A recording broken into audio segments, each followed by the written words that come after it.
Hi everyone, I'm Lindsey Moppert here, joined by our NFL and Bills insider Vic Carucci after what has been an eventful last 24 hours for the Buffalo Bills. First, traveling to MetLife Stadium and picking up a gritty win against a division rival, and now today in a blockbuster trade acquiring the former Cleveland Browns wide receiver Amari Cooper. Vic, I guess just your overall thoughts on the move today. Yeah, it had to happen. I mean, we've seen through 6 games, a group of receivers that just doesn't consistently get separation from coverage. It happened from time to time, but not nearly enough. And the Bills knew that something had to be done about this. But what can you do when you're kind of tight against the salary cap? But you have to make a move, especially after the New York Jets made the move with Davante Adams. So this is kind of an arms race in the AFC East. And the Bills got a guy who fits in multiple ways. The price was right. Vic, do you feel like the timing of this trade really made sense now going into week 7 of the regular season? Yeah, I do, and especially coming off a huge win. It might have been very ugly what happened at MetLife Stadium, but it was major in the sense that the Bills gained this now 2.5-game edge over the Jets and the Dolphins as well in the division. They're on course to win another division championship. But the whole idea here is make your team stronger to win a Super Bowl, to stay in that Super Bowl window. And this move tells me emphatically that the Bills believe this piece can help get them there. I'm not sure that it does, but given what they had at receiver, they had to have something better. And I think on the face, Amari Cooper gives them that. Now, do you feel like Amari Cooper, how much is he actually going to impact this offense? I know you and I had talked about it a little bit, about maybe what he can do, but also maybe how he can help some of the other receivers or tight ends. Right. Let's start with him. The Bills do not have a guy at present, until Cooper is on the field, who puts any fear in opposing defenses, who forces them to game plan around a receiver with their coverage, put more attention, double up a guy. They had that with Stephon Diggs. They had that at times with Gabe Davis. Both of those guys are gone, and who was left behind did not do that. So Cooper, can draw some extra coverage, but I also think that he can help other receivers, at least until he proves otherwise, help the other receivers find their openings, maybe better openings than they've been getting, because teams will be drawing more attention to him. Now, Vic, you touched on it a little bit, but what do you feel like this trade meant to the Bills short term? Yeah, the short term thing is win now. Don't say, okay, if this is a step back year, we'll get them next year. That isn't how general managers, Brandon Beane, or coaches, Sean McDermott, they can't afford to think like that. Every year is an opportunity for them to try to get the brass ring, and frankly, for the sake of their job security. They've got to win something more here than a division championship, and they knew that their roster, as it was previously put together, didn't call for that, and especially in terms of complementing their priceless asset. Who is that? Josh Allen. And giving him, a guy like Amari Cooper, to make those big plays, to try to get something close to what they had previously when Stephon Diggs was here and playing at his best. And I'm not saying Amari Cooper is Diggs, but he at least puts them closer to that.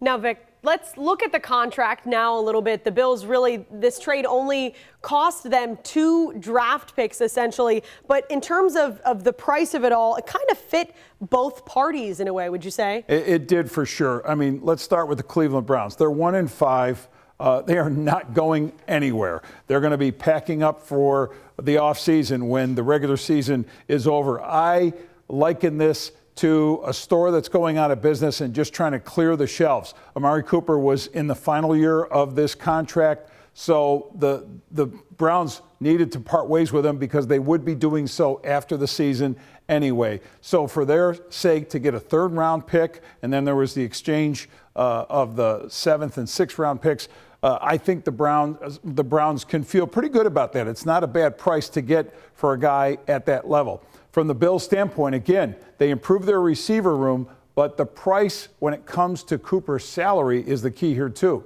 He is scheduled to make a little more than $1.2 million for this season, but the Bills would be on the hook for about $800,000 of that. Very friendly toward their salary cap, which had about $3 million of space before this trade took place.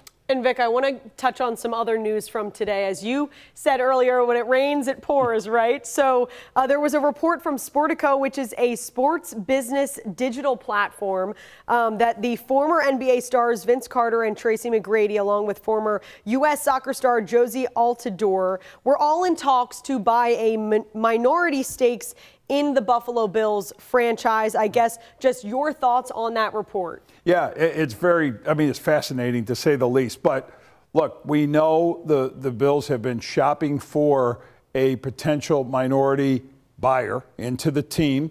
Terry Pegula would remain the majority owner, and in the NFL, minority ownership means below 30%. So the stake could be anywhere, say, between 20 or 25% is what the conventional wisdom has been in terms of what the Bills have been looking for. And they hired a firm in Florida that has been actively seeking this investment. This group, as it's comprised, is interesting for a couple of reasons. One, coming with two players coming from the NBA, from that background. It's fair to say that the NBA is far ahead of the curve, much more so than the NFL, in terms of marketing its game to a younger audience, a younger demographic. The NFL might be the bigger sport, but the NBA has really done an amazing job with social media, all the platforms it has reached. Again, far better than the NFL has. The NFL's tried to replicate that, and the Bills in particular are looking for ways to upgrade their connection with fans, and thinking ahead to how your audience you have to pursue younger people who are going to grow into older people and invest into your team. And it could very well be that having the presence, if this group does end up buying in, could help on that count. Now, there's something that I'm sure has some Bills fans, maybe, I don't know if I'd call them nervous, but certainly raised eyebrows. All three of the folks you mentioned there have connections to Toronto. Okay? And when you say Toronto and you talk about ownership of the Bills, it brings back a lot of bad memories from when this team was being sold by the Wilson Foundation or the trust, and then ultimately the Pegulas bought it. But okay, you've got that, and you've got a partnership perhaps that amounts to, again, at this point, minority investment, but long term, could they be part of a succession ownership plan? You look at Terry Pegula, his age, and whatever his health might bring in the future. You never know day to day with anybody, but could that be something that sets it up for this ownership group to take full ownership? Now, I don't think it's a real worry. The Toronto thing's going to bother people, I know, but the 30-year lease, brand new stadium being built across the street from the old Highmark Stadium. I think the Bills are here to stay for the long haul, and I think any investment in them is done with that in mind.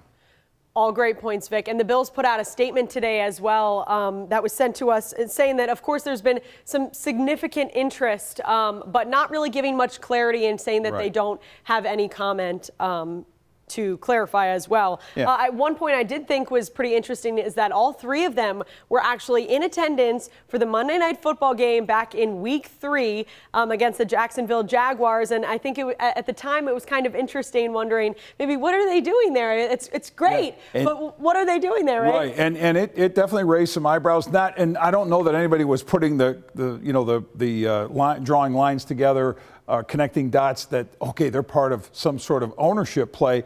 But you could see a photo of one of the guys in the photo with his tag that said guest of ownership. So just something I noticed when I saw the photo. It was on the Buffalo News website that caught my eye. So again, we'll see where this goes, but it just enhances how serious Terry Pegula is, or the Pegula family is, in terms of this pursuit. And look, he wants that infusion of cash, there's no doubt, because he is on the hook for a good portion of what now amounts to a $1.7 billion new stadium. And where is it going to come from? It could come from this. If you're looking at about a 25% investment on a franchise that's valued at more than $5 billion, according to Sportico and other sports business outlets, that's about $1 billion plus, I think, of money that would come in and again allow Terry Pegula to do that, in addition to the revenue that will be coming from seat licenses and so forth. And we still don't know, what the total look of that's going to be. So I think this is an important step, and it just tells me how serious this club is to find that investment. That was a good pickup, Vic, the name tag. I didn't pick up on that. Come on, Saw look at you. Look at you. I had to put glasses on, but I saw it. As for the team, they will now enter into Week 7, where they'll look to face the Tennessee Titans this weekend, back at home after being on the week for 3 straight games. That'll be on Sunday with a 1 o'clock kickoff, our favorite. I know we don't have to stay up too late and miss our bedtime, right, Vic? Yeah, 1 o'clock's fine, 9:30 in the morning, whatever they want to do. But for now, for Vic Carucci, I'm Lindsey Moppert. We'll see you here next time.